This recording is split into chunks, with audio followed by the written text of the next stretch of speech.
નમસ્કાર મિત્રો, સ્વાગત છે તમારું મારી યુટ્યુબ ચેનલ ગુજરાત જોબ ગાઈડમાં।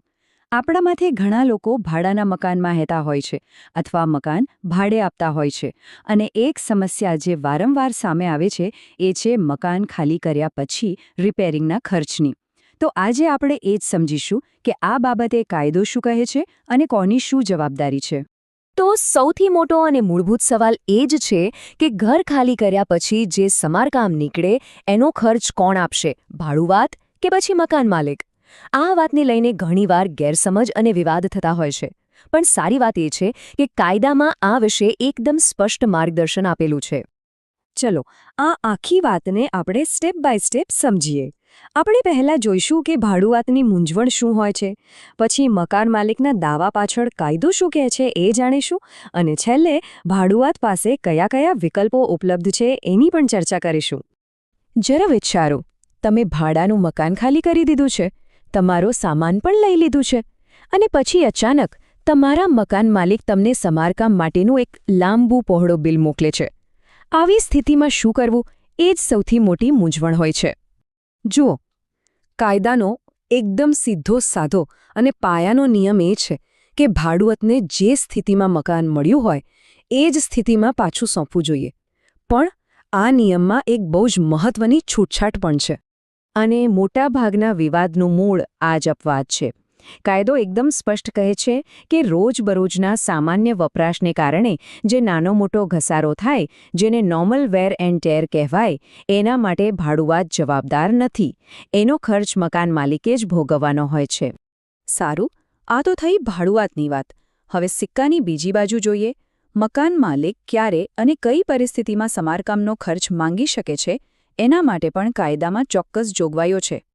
મકાન માલિકનો દાવો ત્યારે જ સાચો ગણાય જ્યારે મકાનમાં થયેલું નુકસાન એ સામાન્ય ઘસારા કરતાં વધારે હોય, એટલે કે ભાડુઆતની કોઈ ભૂલ, બેદરકારી કે ઇરાદાપૂર્વકના કૃત્યથી જો કોઈ મોટું નુકસાન થયું હોય તો જ એના પૈસા માંગી શકાય।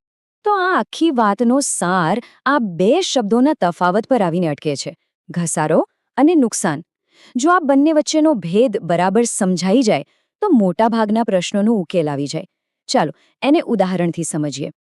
જો અહીંયા એકદમ સાફ સમજાવ્યું છે।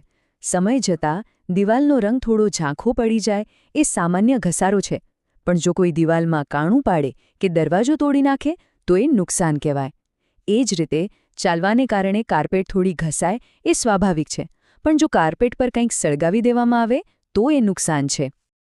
ઓકે, તો હવે જ્યારે આપણને ઘસારા અને નુકસાન વચ્ચેનો તફાવત ખબર પડી ગઈ છે ત્યારે એ સમજવું સહેલું થઈ જશે કે કોની શું જવાબદારી બને છે। સામાન્ય રીતે મકાનની જાળવણી, જેમ કે સમયસર રંગકામ કરાવવું, નાની મોટી મરામત કરાવવી જેથી મકાન રહેવા લાયક રહે, આ બધી જવાબદારી મકાન માલિકની હોય છે। આ સામાન્ય ઘસારાનો જ એક ભાગ છે। બીજી બાજુ ભાડુઆતની જવાબદારી ત્યારે જ બને છે જ્યારે નુકસાન એમના કારણે થયું હોય, એટલે કે સામાન્ય વપરાશથી ઉપર જઈને જો કોઈ તોડફોડ કે નુકસાન થયું હોય તો એને સરખું કરાવવાનો ખર્ચ ભાડુઆતે આપવો પડે। હવે આ મુદ્દો કાયદાકીય રીતે સૌથી મહત્વનો છે, ધ્યાનથી સાંભળજો। નુકસાન થયું છે એ સાબિત કરવાની જવાબદારી, જેને બર્ડન ઓફ પ્રૂફ કહેવાય, એ હંમેશા મકાન માલિકની હોય છે। એમને પુરાવા સાથે સાબિત કરવું પડે કે આ ચોક્કસ નુકસાન ભાડુઆતના રહેવા દરમિયાન અને એમના કારણે જ થયું છે। તો માની લો કે કોઈ મકાન માલિક ખોટી રીતે પૈસા માંગી રહ્યા છે અથવા ડિપોઝિટ કાપી રહ્યા છે, તો આવી સ્થિતિમાં ભાડુઆત શું કરી શકે? ચાલો હવે એમના અધિકારો અને એમની પાસેના વિકલ્પો વિશે જાણીએ। ભાડુઆત મુખ્યત્વે આ 4 કાનૂની દલીલોનો સહારો લઈ શકે છે। 1 કે આ કોઈ નુકસાન નથી પણ સામાન્ય ઘસારો છે। 2 કે તમારી પાસે કોઈ પુરાવા નથી। 3 કે આ નુકસાન તો અમે રહેવા આવ્યા એ પહેલાંથી જ હતું। અને 4 કે આપણા ભાડા કરાર મુજબ જ આ જવાબદારી તમારી, એટલે કે મકાન માલિકની છે। અને હા, સિક્યોરિટી ડિપોઝિટ આ એક બહુ મોટો મુદ્દો છે। મકાન માલિક પોતાની મરજી મુજબ ડિપોઝિટમાંથી પૈસા કાપી ન શકે। દરેક કપાત માટે એમની પાસે પાક્કું કારણ અને પુરાવા હોવા જ જોઈએ। વગર કારણે આખી ડિપોઝિટ રાખી લેવી એ કાયદાની વિરુદ્ધ છે। એટલે જ આ એક વાક્ય બરાબર યાદ રાખી લેજો, પુરાવા વિના દાવો ટકી શકતો નથી। આ વાત જેટલી મકાન માલિકને લાગુ પડે છે એટલી જ ભાડુઆતને પણ લાગુ પડે છે. સાચું કહું તો વિવાદ થાય અને પછી એનો ઉકેલ લાવીએ એના કરતાં સારું એ છે કે વિવાદ થાય જ નહીં. એના માટે આ 4 પગલાં બહુ જ ઉપયોગી છે. હંમેશા વિગતવાર કરાર કરો. ઘરમાં આવતા પહેલાં દરેક ખૂણાના ફોટા પાડી લો. કોઈ તકલીફ થાય તો તરત મકાન માલિકને જાણ કરો અને ઘર ખાલી કરતી વખતે સાથે મળીને બધું ચેક કરી લો. તો છેલ્લે બસ એક સવાલ. એકવાર પોતાના ભાડા કરાર પર નજર નાખી લેજો. શું એમાં બધી વાતો સ્પષ્ટ લખેલી છે? કારણ કે યાદ રાખજો, સાવચેતી એ જ સલામતી.